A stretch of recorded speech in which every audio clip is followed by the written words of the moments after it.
Well, hi, and thank you for joining us today to talk about seeking a plentiful DevOps strategy. I'm really excited to be joined by two amazing panelists here, Jane and Chris. I'm Julie Gunderson, a DevOps advocate here at PagerDuty. Jane, would you like to introduce yourself? Sure. Thank you, Julie. Hello, everyone. I'm Jane Fader. I'm a head of engineering at Seek, and Seek is a group of companies that is famous for job portals, Seek in Australia and New Zealand, and JobsDB and JobStreet in Southeast Asia. And I lead a set of teams across APAC, actually based out of 4 locations. And I myself is based in Hong Kong, so dialing from Hong Kong. And I'm really passionate about leading people and growing people, and of course, everything DevOps. And now I think, Chris, do you want to introduce yourself? Hey everyone, my name's Chris. I'm the DevOps lead for Plenti Australia. We're an Australian fintech lender based in Sydney. And I lead the DevOps strategy across the entire company. We're focused on using technology to deliver fairer outcomes to both lenders and borrowers. I'm really excited to join the panel around discussing service ownership, which has become sort of an important strategy for us lately. Thanks, Chris. And we've talked a lot about service ownership here at PagerDuty. We hear a lot about it from our customers. And so I'm really kind of excited to delve into that. And so, Jane, why don't we start with you? What does service ownership or the adoption of that look like within Seek? Yes, service ownership is, of course, very important in order to be able to respond to the incidents, in order to maintain reliable and available and secure systems. And we at Seek, we started with just having documentation about the service ownership. But then what we found out that it's quite hard, that especially we have some of the systems that are older and maybe monolith in nature. Hence, it's very hard to split the ownership between multiple teams.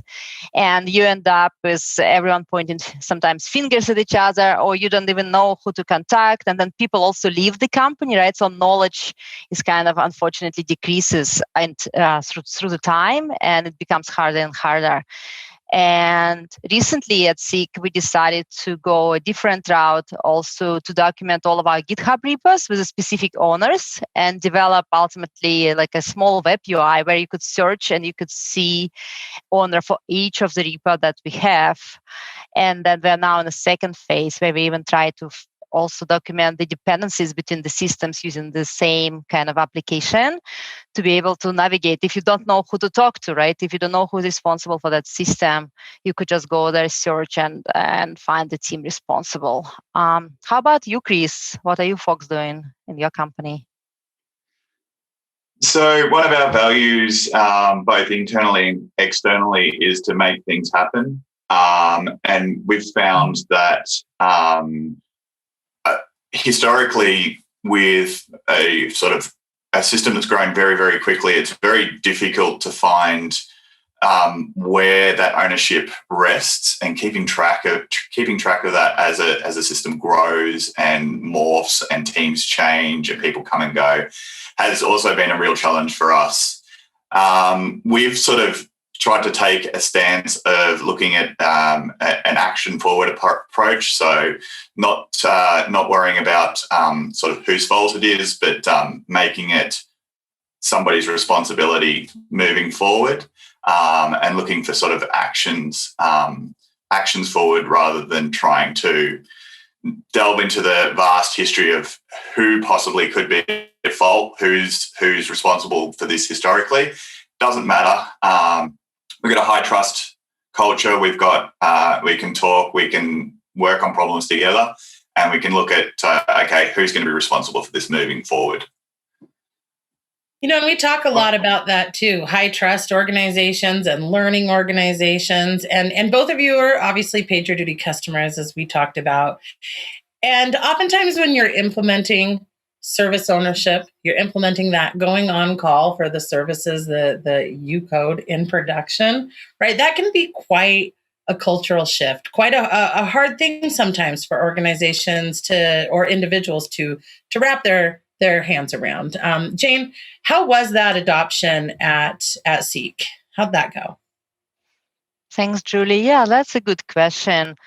I think historically it started with different teams using different types of, first of all, how to monitor your systems, how to be on alert, and how to respond. And a while back, every team was doing kind of their own thing, right? And then at some point, especially in regards to PagerDuty, a couple of teams really enjoyed it and started talking about it, right? And then we as a company also decided that we need to try to standardize more on the tooling that our teams use, so it's easier to, if something happens, it's not just the single team that knows how to look at things and respond, that other teams could also check and log in into the system, which is very hard, especially if you don't have enough licenses and whatnot. So ultimately, we started streamlining on PagerDuty first in Australia, but then we kind of wanted to really looked at it and we thought, it's a great system, very easy to set up and use. And then a couple of teams in Asia also tried it and said, oh, yeah, we should do that. But then COVID hit. And I have this great story that we still at that time had some teams that would carry this phone, right? An actual physical phone to be alerted if something happens. And then whoever is on call would take this phone, next week they will give to Jason, and then Jason will give it to Henry, and then Henry will give it to Kerry, right? But then COVID happened and we're all in this lockdown, we're all remote, and then people are sitting there like scratching their heads. How am I supposed to give the phone to Kerry? So ultimately because of that, then that kind of, I think in the next couple of months, pretty much everyone switched to PagerDuty immediately because, come on, right? It's so much easier. You could get alerted. It doesn't matter where you are. You could be in Antarctica for what matters. Hopefully 4G is there as well. And then on top of that, our service desk, especially in Asia, they also realized that, we don't have to keep lists of the phone of every developer in our company if something happens, right? Instead, we just use PagerDuty and then we pin everyone when we need to if P1 happens. So that kind of also, I think now everyone really appreciates how it's been used, and it basically makes us very efficient at P1 response, at reaching service owners, at just responding, and of course maintaining an on-call roster. You don't have to have a lot of documentation. You can just go into the system and see who is on call today or this week, right? How about you, Chris? So one of the strategies that we've put around sort of PagerDuty and our observability and monitoring in general is to try and make it as easy as possible for teams to do the right thing. Get them to fall into a pit of success. So we've scaffolded out a lot of the configuration and setup using tools like Terraform, and made it so getting started with a new project is much easier, and rolling sort of an observability layer into an existing pipeline and project is pretty simple as well. And that's something that we sort of continually iterate on and continually improve and bring those lessons back into sort of the central repository so that everybody can benefit from the learnings going forward. Let's talk about that, learnings, right? You talked about visibility, you talked about context. Jane, you talked about bringing the speed, right, to the teams. Learning is a key element of creating that DevOps organization. So how do we learn from our incidents? And so, Chris, do you want to kick us off a little bit about how you practice learning from your incidents? Yeah. So one of the strategies that we've sort of started rolling out recently, we were finding that our postmortems weren't really generating actionable outcomes off the back of them. We were asking things like, what did we do well and what could we do better? But the questions were sort of too open-ended and weren't focused on the outcome that we wanted to achieve, which was a better customer experience next time. So one of the things that we've done is we've changed the way our postmortems work to ask specific questions like, how could we have reduced the impact to the customer during this outage? How could we have known about this issue earlier? How could we have caught this issue with testing in our pipelines?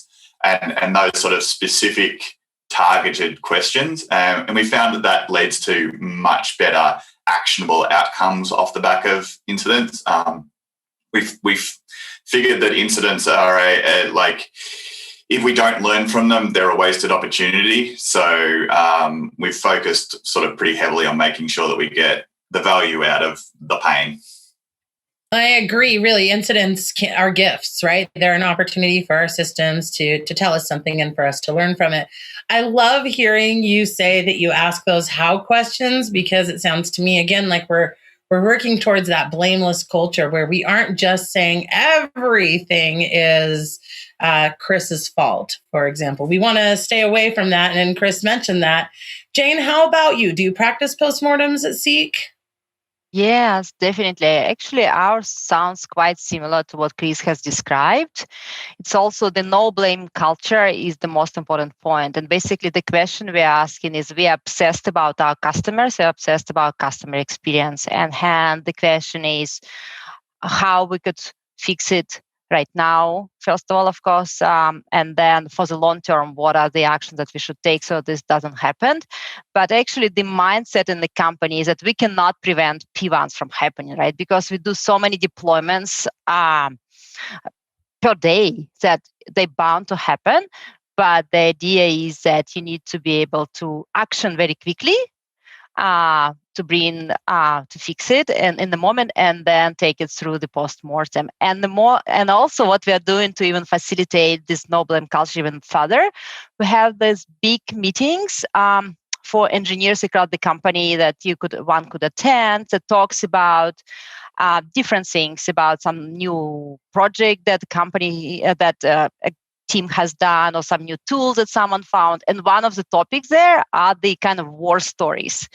And the war stories is ultimately when team talks about some pretty kind of tricky P1 that they had, and all of the exercise they've gone to first of all figure out what's wrong, then fix it, and then act, and ultimately what are the steps they have taken now to address the issue. And those are really exciting to listen to and learn from, right? So everyone kind of learns from that as well.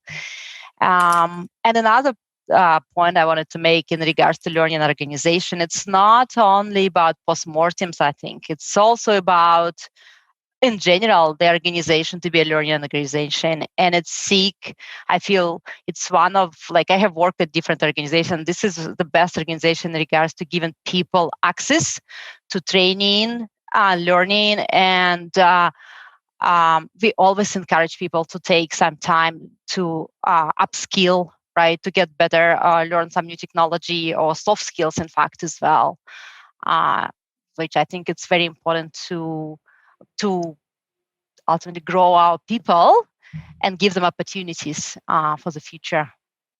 I love that. Learning, right? How do we onboard folks to new systems? We don't just, some organizations do just throw tools at you and say, okay, here, go read the manual, figure it out.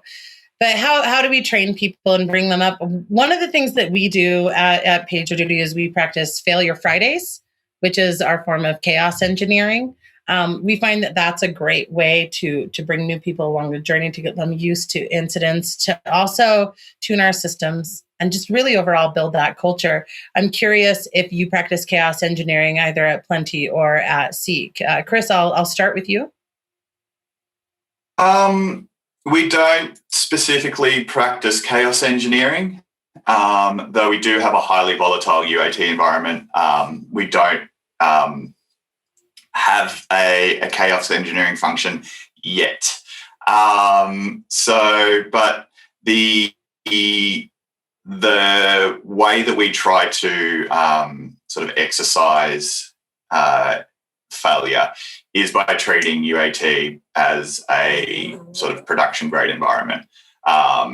We ship very frequently to UAT, and sort of services are sort of deployed without any sort of coordination.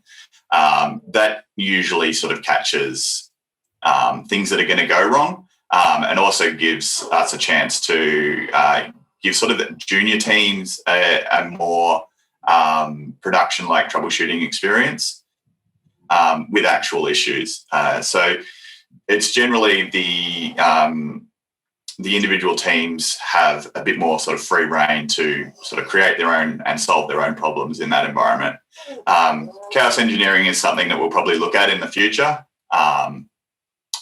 but it's been rather sort of difficult to introduce that, especially considering we have a rather significant core monolith that makes it difficult to introduce failure there. Well, actually, I know I just asked about chaos engineering. That monolith, though, that comes up so much. How do you deal with service ownership in the monolith? And I would love to hear how you're handling it there.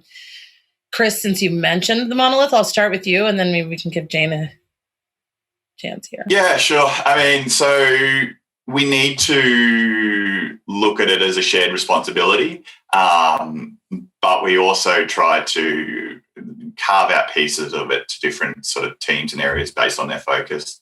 A large amount of our monolith is event-driven, so we can sort of segment up individual sort of event consumers and say that's this sort of area of responsibility and deal with it that way. But then you do still have sort of the core underlying structure of the process that you need to have sort of that shared ownership, that conversation. Drawing those boundaries around teams is sort of a really difficult thing to get right. And yeah, we just sort of approach that on a sort of day-to-day basis. But yeah, it's ongoing learning and ongoing conversations, and making sure that you do have that culture of we're all here to solve the problem. How about you, Jane?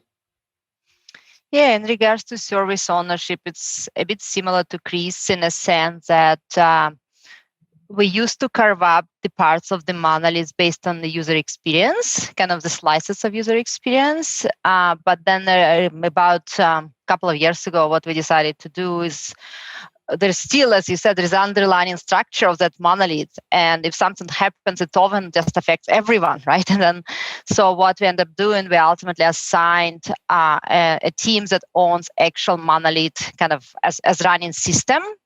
That is responsible especially if P1s happen, and also if you need to do some kind of maintenance on it as well. So that was kind of our key. But what we are trying to, of course, we are now in the process of trying to move away from the monolith and ultimately move into cloud, which we have a lot of cloud infrastructure as well.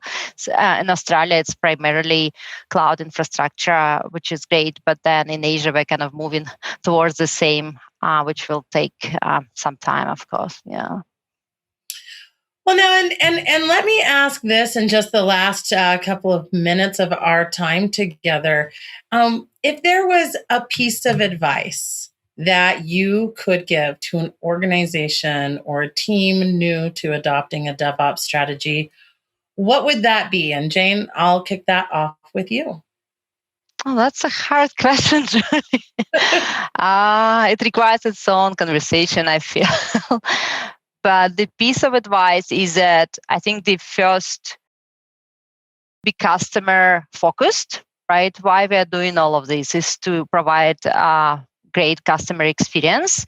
And in order to do that, you need to keep your available and secure. So I think focus on that first, right? And then, of course, as part of that journey, you would also plan the tooling that you need and everything. And DevOps is a journey. It's not going to happen, overnight. It will definitely take months and years to be fully kind of great at this. How about you, Chris? Yeah. So my advice would be don't look for silver bullets and don't expect magic to happen overnight. DevOps is very much a process of continual iterative improvement. and learning and then making it better, and then learning and making it better as well. The other big piece of advice is don't be afraid of deciding that you've gone down the wrong path. It's okay to change your mind. This is an industry or an area of the industry that changes so quickly. There's so many different options to take. Experiment with something, and if it's not right, feel free to move back. There's nothing inherent, like there's nothing that is inherently wrong, and the situation for every single organization, every single team, every single product and platform is going to be different, and find the one that fits for you. That is great advice, both of you. I love that. And I love the fact that it is about it being a process and it doesn't happen overnight and it's not one size fits all. So with that, it does look like we are out of time. If you would like to contact any of us after the session, you can find me on Twitter at Julie_Gund. Chris? You can find me on Twitter at Chris Fowles. Hit me up on LinkedIn, or I'm always hanging around in the Slack Ops chat on Slack, the Hangouts chat on Slack. So feel free to hit me up there. And Jane? And you can find me on LinkedIn at Jane Frader. Would love to hear from everyone. Well, thank you all for your time today, and I hope you enjoy the rest of Summit. Thank you. Goodbye. Thanks, guys.